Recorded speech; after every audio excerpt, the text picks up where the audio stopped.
Good morning বন্ধুরা, তোমরা কেমন আছো? আজকে সকাল সকাল বাজার থেকে দেখো মাছ নিয়ে এসছে। এই যে ট্যাংরা মাছ, বড় বড় ট্যাংরা মাছ, অনেক দাম মাছটা। এখন খুব টাটকা মাছ, নড়ছেও, কিছু কিছু মোড়াও আছে, প্রায় জ্যান্ত বলতে গেলে।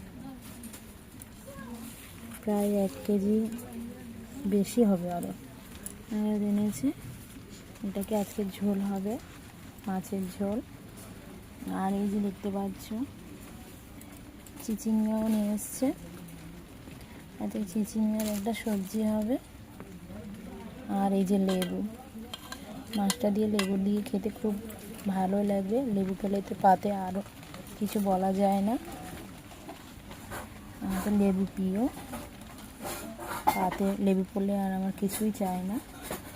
এইটুকু। এবার রান্না স্টার্টিং করে দেবো। মাছটাও কেটে নেব, কীভাবে কাটবো তোমরা সেটা দেখো। ডিম ভেজে নিচ্ছি, 2টো ডিম ভেজে নেব।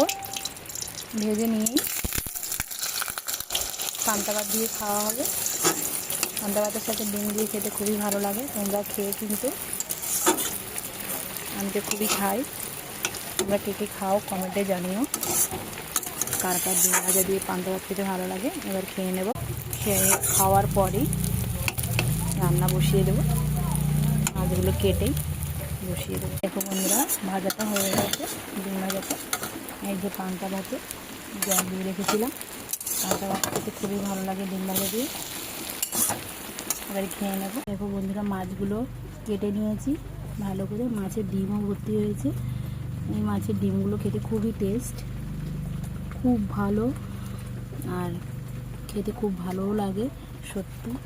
মাছটা কেটে নিয়েছি, এবার ভালো পরিষ্কার জলে ধুয়ে নিয়ে আসবো। আর তোমাদেরকে যে চিচিঙ্গাটা দেখিয়েছিলাম সেটাও কাটা হয়ে গেছে। এই যে কেটে ধুয়ে নিয়ে এসেছি, বসিয়ে দেবো এবার এটাকে। এই যে সেদ্ধতে বসিয়ে দিয়েছি। প্রথমে সেদ্ধ করে জলটা ফেলে দিতে হবে। দেখো বন্ধুরা, মাছগুলো পরিষ্কার করে ধুয়ে নিয়ে এসেছি, খুব সুন্দর করে কাটা হয়েছে, দেখতে পাচ্ছ। খুব সুন্দর করেও কেটেছি। মাছের জন্য নিয়ে নিয়েছি আলু, টমেটো, লঙ্কা পেস্ট করে। মাছের জন্য আলুটা ভেজে নেব। এইভাবে আলুগুলো কেটে নিয়েছি, এটাও পেস্ট করে নিয়েছি। আদা, রসুন, পেঁয়াজ বাটা সব কিছু দিয়ে দিয়েছি। বলছিলাম এই যে টমেটো নিয়ে নিয়েছি একটা। আর বলছিলাম এই যে মাছের ডিম হয়েছিল, কতগুলো ডিম বেরিয়ে গেছে। ধোয়ার সময় মাছ থেকে ডিমগুলো বের করে নিয়েছি, নাহলে নষ্ট হয়ে যাবে।